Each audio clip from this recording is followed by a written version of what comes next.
sobre industrialização, como é classificado e tudo mais. Agora a gente vai falar sobre regionalização mundial. Nós iniciamos esse estudo desse conteúdo e vamos hoje dar uma revisada, ok? Primeiro, a primeira regionalização que a gente vai falar, que ela vai chamar de bipolaridade, bipolar, vem de quê? 2. Aí você vai ter o seguinte, após a Segunda Guerra Mundial, você vai ter uma nova configuração, você vai ter Estados Unidos e União Soviética, lutando para quem fica no topo. E aí, olha só, vai surgir duas ideologias, a chamada de capitalista, assumida pelos Estados Unidos, e a chamada de socialista, o socialismo que vai ser assumida pela União Soviética. Daí o que é que se inicia? Guerra Fria. Pergunta, vocês lembram o que é Guerra Fria? O seu conceito, por que se chama Guerra Fria? Se você lembrou, é pela questão de que não era um conflito armado, era mais conflitos ideológicos. A gente tem um marco do início da Guerra Fria, que é a questão do Muro de Berlim. Inclusive, você tem o marco inicial, que vai ser a construção do Muro de Berlim, e o marco final, que vai finalizar essa Guerra Fria, vai ser justamente a queda do Muro de Berlim. Então, aí você vê a configuração da regionalização do mundo. Após a Segunda Guerra Mundial, eu vou regionalizar esse mundo em socialista ou capitalista. Aí vejam, outros países, os Estados Unidos era ele que liderava, que assumia o capitalismo, e aqueles que o apoiavam também assumia o capitalismo. E os outros países que apoiavam a União Soviética acabavam também adotando o socialismo. E aí eu vou chamar de bipolaridade. Através da bipolaridade eu vou ter a teoria dos mundos, que também vai regionalizar o globo terrestre. Ele vai dividir em seguinte: primeiro mundo, segundo mundo e terceiro mundo. Quem vai ser os países considerados do primeiro mundo, professor? Vão ser aqueles que adotaram capitalismo. E aí vão ser considerados mais desenvolvidos, tanto tecnologicamente como economicamente. Os países do segundo mundo já vai ser aqueles que adotaram o socialismo, União Soviética. E o do terceiro mundo são os países pobres, que nem adotaram o capitalismo, nem conseguiram adotar o socialismo. Entenderam? Então, vejam só, eu só tenho teoria dos mundos a partir da Guerra Fria, a partir da bipolaridade. Eu também vou dividir nesse período o mundo em primeiro, segundo e terceiro, a partir da bipolaridade. E aí um mapa para vocês observarem.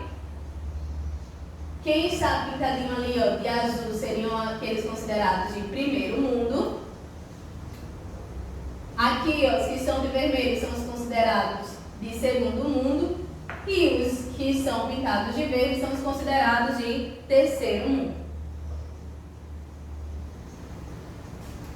Aí a gente vai falar sobre mais uma regionalização, aqueles chamados de desenvolvido, emergente e subdesenvolvido.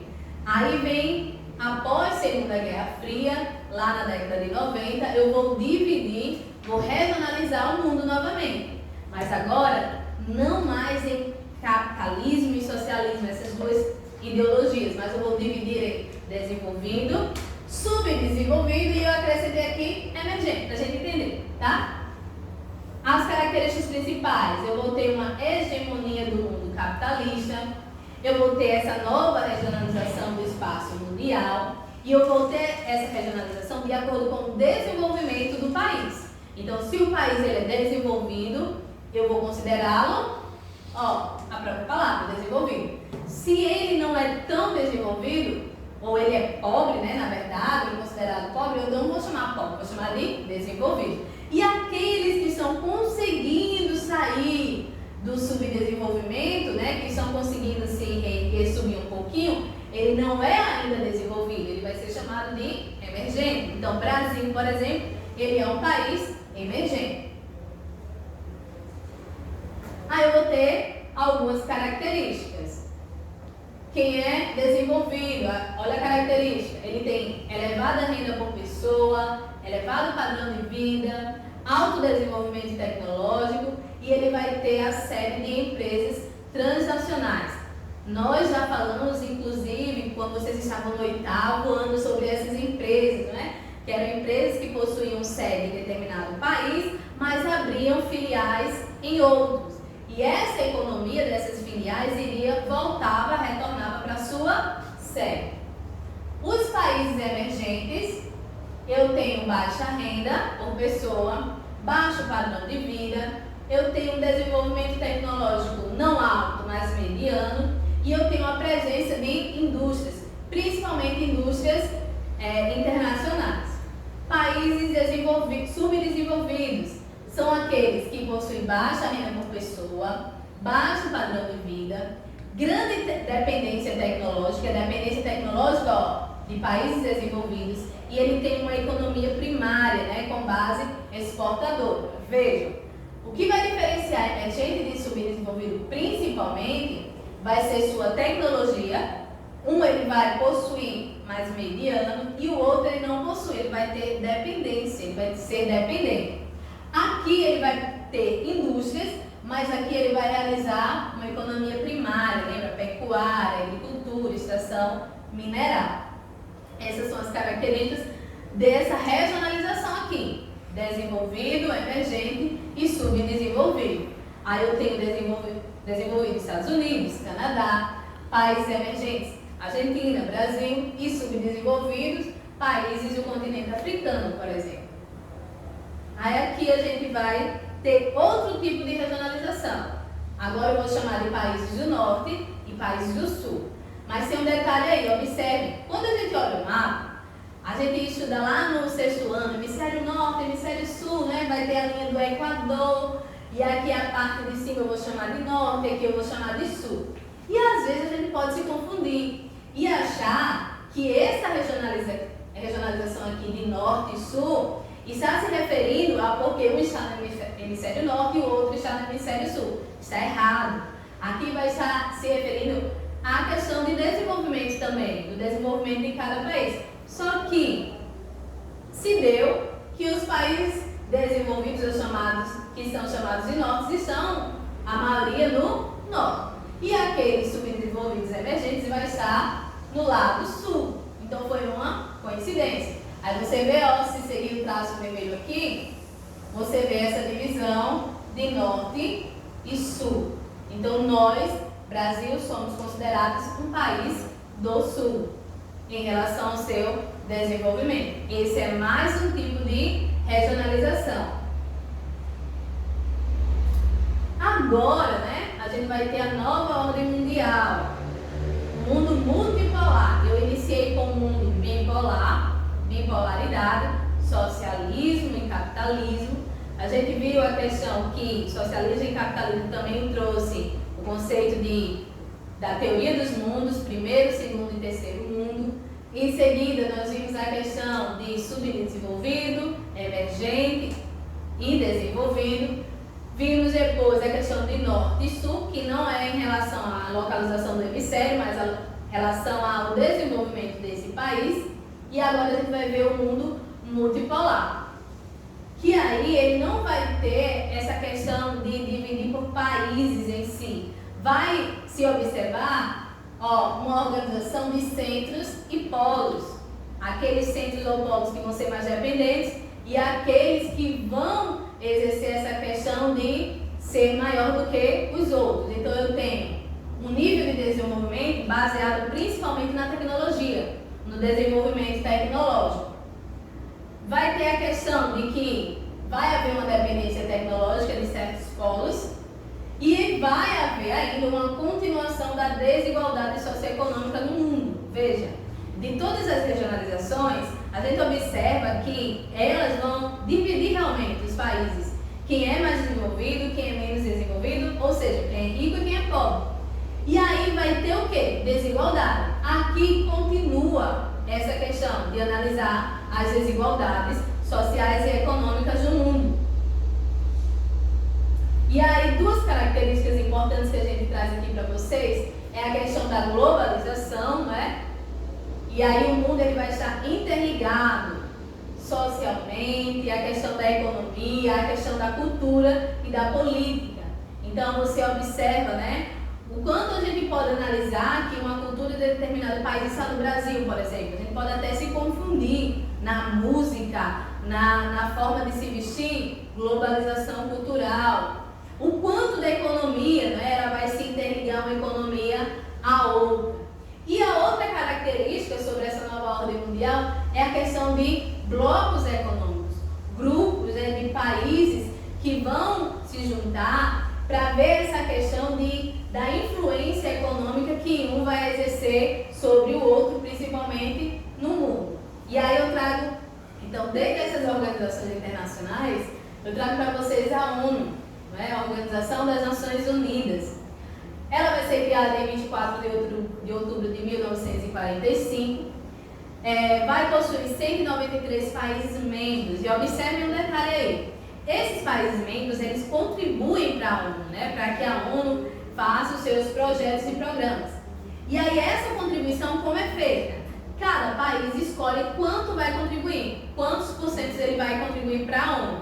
E aí, essa contribuição ela muda de 2 em 2 anos. Então, se um país ela tem uma contribuição de 5%, daqui a 2 anos ele pode mudar o valor da sua contribuição. E é interessante que a ONU ela é dividida em órgãos.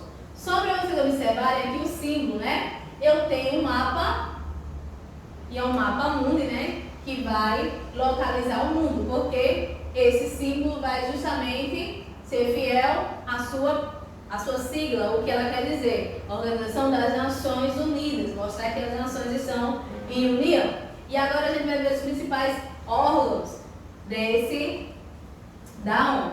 A gente vai ter a Assembleia Geral, que vai ser formada por todos os países membros, e vai ter reuniões anuais. Então, todos os anos vai haver uma reunião da Assembleia Geral da ONU, ok? O segundo órgão vai ser o órgão de Conselho de Segurança, vai ser formado por 15 países, sendo que desses 15 ele vai ter 5 países permanentes, que serão Estados Unidos, China, França, Reino Unido e Rússia.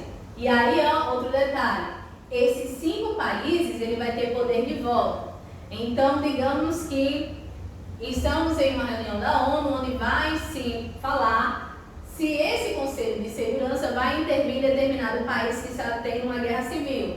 Então, esses 15 países vão votar, porém, digamos que os Estados Unidos, ele vai dizer, olha, eu voto que não haja interferência. Então, se os Estados Unidos, ele votou, ele é um membro permanente e ele tem poder de veto. Então, por causa desse voto dele, ele não vai poder interferir. O outro órgão é o órgão chamado de Conselho Econômico Social e Social. É formado por 54 países membros. Os países membros é eleito de cada 3 anos, a cada 3 anos vai ter uma eleição, quais são aqueles países que vão formar esses 54 desse conselho. E aí o que é que ele faz? Ele pesquisa, aconselha e elabora recomendações para os países que fazem parte da ONU. Recomendações o quê? Recomendações econômicas e sociais. Eu vou ter a questão do órgão referente ao secretariado, que vai ser organizado pelos funcionários da ONU, que são distribuídos em diversos países, se a ONU possui escritório. Então, se dos 193 países, a ONU só possui escritório em 100, então apenas 100 funcionários serão distribuídos, né? Desculpa, 100 funcionários não. Os funcionários serão distribuídos nesses 100 países. Vou falar sobre Corte Internacional de Justiça, que vai ser composto por 15 países membros. A sede vai ser em Holanda. E para finalizar aqui, a gente vem falar sobre ela, que está desde 94, que é a Corte de Tutela. Mas a ONU não possui nenhum território sobre sua tutela. Aí a gente vai falar agora sobre outro órgão internacional, que é o G20, o Grupo dos 20, que vai ser composto por aqueles países subdesenvolvidos, lembram? E também os desenvolvidos. Então, 20 países. O que é que eles vão tratar? Eles vão auxiliar seus membros em questões econômicas, principalmente, e sociais. Então, ele vai dar auxílio. A ONU também, lembra que ela tem um órgão que auxilia os países membros. Aqui vai auxiliar os 20 países membros. E aqui a gente traz que o enfoque das reuniões do G20 que é sempre sobre a estabilidade econômica dos países membros desse grupo. E para finalizar, a gente vê o G7, né? G7 é o grupo dos países mais desenvolvidos, os 7 países. Quem são? Alemanha, Estados Unidos, Reino Unido, França, Itália, Japão e Canadá. Aí a gente tem aí um detalhezinho. Em 1997, a Rússia ela participa, né, passa a participar desse grupo, e aí ele vai ser chamado de G8. Porém, lá em 2017, a Rússia ela é suspensa e volta a ser chamado de G7. Ok, nono ano? E aí eu tenho uma atividade para vocês. Vocês estão morrendo de saudade, né? Fazer atividade? Lá, páginas 239, 240 e 241, tudo sobre o que a gente viu hoje. Espero que todo mundo acerte.